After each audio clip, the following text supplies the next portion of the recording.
speaking with, I don't know who the heck it was.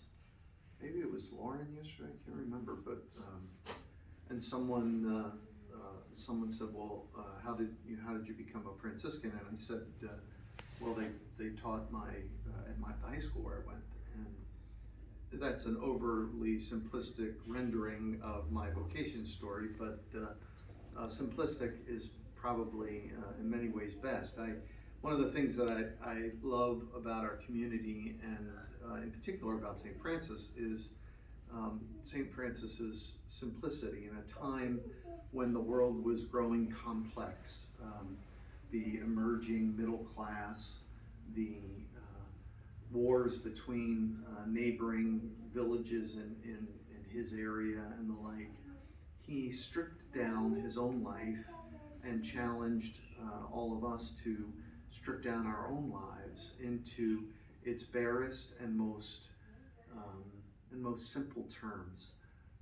And I think it's witness to that, in that Jesus marks him first and foremost in all of human history with the marks of himself on the cross, indicating for me in some ways that Francis was able to get to the heart of what following Jesus was all about, to look like another Christ, to be that simple.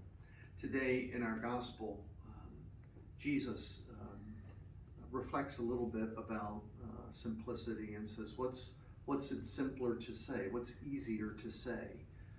And I think that for many of us, as we're engaged in ministry on this campus, in the complexity that is not only our world, but certainly the dynamics of our university that are quite complex, and the things that students are learning are very complex, that the faith can be presented in its most simple terms. Some of us love to pontificate with deep theological insights and to ponder some of the grandest theological dynamics and truths, and that is wonderful. But we have a world that needs simplicity. We have a world that needs the message being brought to bear in a direct and specific way, with the words that could and should be the most simple. You're healed, get up and walk. That healing is what our world needs. It's what our university needs. It's what our students need. And I've been honored over these years to walk with all of us as we have tried to make it as simple as possible, the heart of the gospel message of Jesus' love for each and every one of us, his mercy that overshadows us all, and then the more complex challenge of going out and then sharing that in the world.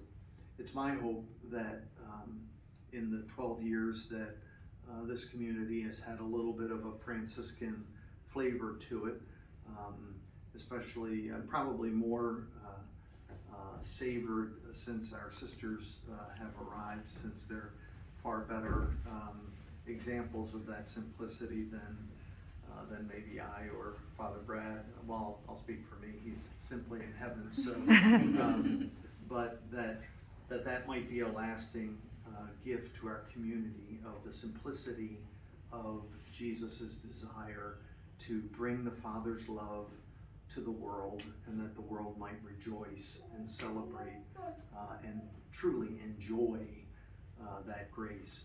My years here have been just that. They've been a joy. Well, most of them have been a joy, but it has been a simple joy just to share faith with all of you. And I'm so happy that Father Juan Jose now comes and is able to bring a new flavor, a new spirit, a new direction that builds on the simple foundation of Christ. And may we find ways more and more to not overcomplicate the gospel to not overcomplicate our mission, to strip it down to its barest and most real manifestation of Jesus in our world, because that's, I think, what our students need most.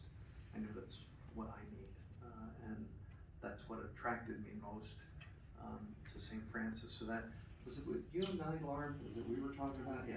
So that's maybe a little bit more of an explanation, but may we take Jesus' example today in the gospel and keep it simple and allow that to be what satisfies people's needs.